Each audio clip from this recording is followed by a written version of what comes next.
दोस्तों, यह कहानी तब की है जब मालती 20 साल की थी और उसी समय उसकी शादी हुई थी। लेकिन उसकी विदाई 2 साल बाद हुई थी, क्योंकि उसके यहाँ गौना की परंपरा थी जो शादी के कुछ दिनों बाद होती थी।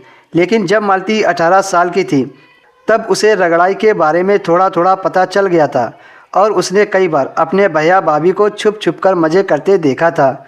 और अब मालती की इंतज़ार की घड़ी खत्म हो गई थी और उसकी पहली रात पति के साथ आ गई थी। वह इसके बारे में सोच सोचकर मन ही मन बहुत खुश होती थी।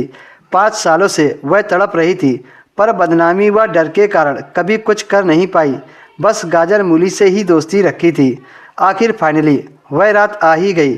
फिर मालती का पति उसके पास आया और उससे बिना कुछ कहे उस पर टूट पड़ा, जैसे जन्म से भूखा हो। मालती को बड़ी निराशा हुई, पर चलो ठीक है, उसने अपने मन में सोचा कि वह भी तो 5 सालों से भूखी है। क्या हुआ, मटर पनीर ना मिला तो ना सही, मिक्स वेज से ही काम चला लेती हूँ। यही सोचकर मालती अपने पति का साथ देने लगी, क्योंकि उसे ऐसा एहसास पहले कभी नहीं हुआ था। सारी रात घमासान युद्ध चला। ना मालती हार मान रही थी, ना उसका पति। जब सुबह हुई तो पहली बार उसके पति ने मालती से बात की और पूछा, क्यों, कल रात कैसा लगा। मालती अपने पति के मुंह से ये बात सुनकर एकदम से शर्मा गई।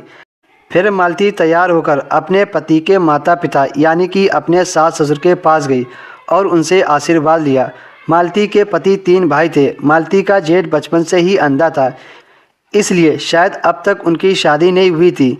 और एक देवर था जो अभी स्कूल में पढ़ाई कर रहा था। वह हॉस्टल में रहकर पढ़ाई करता था।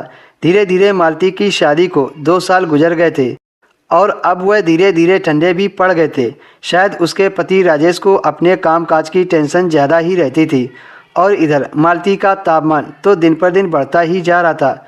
कुटाई के कारण मालती का शरीर और भी निखर कर आ गया था और इन 2 सालों में अभी तक मालती को कोई बच्चा नहीं हुआ था। एक दिन अचानक से मालती को खबर मिली कि उसके सास ससुर का कार एक्सीडेंट हो गया है और दोनों हॉस्पिटल में भर्ती हैं। जहां उनका एक्सीडेंट हुआ था वहीं उसी शहर में उसके सास ससुर भर्ती हो गए हैं। इस खबर का सबसे ज़्यादा दुख राजेश और उसके बड़े भाई को हुआ था, क्योंकि वही दोनों थे जो अंधे की लाठी थे। 1 महीने के लिए अब उसके सास ससुर को दूसरे शहर में रहना था, इसीलिए मालती के पति को भी उनके इलाज व देखभाल करने के लिए उसी शहर में जाना पड़ा। मालती भी अपने पति के साथ जाना चाहती थी, पर अपने अंधे जेठ की वजह से वह नहीं जा पाई थी और अब उसके घर में अंधा जेठ व मालती रह गई।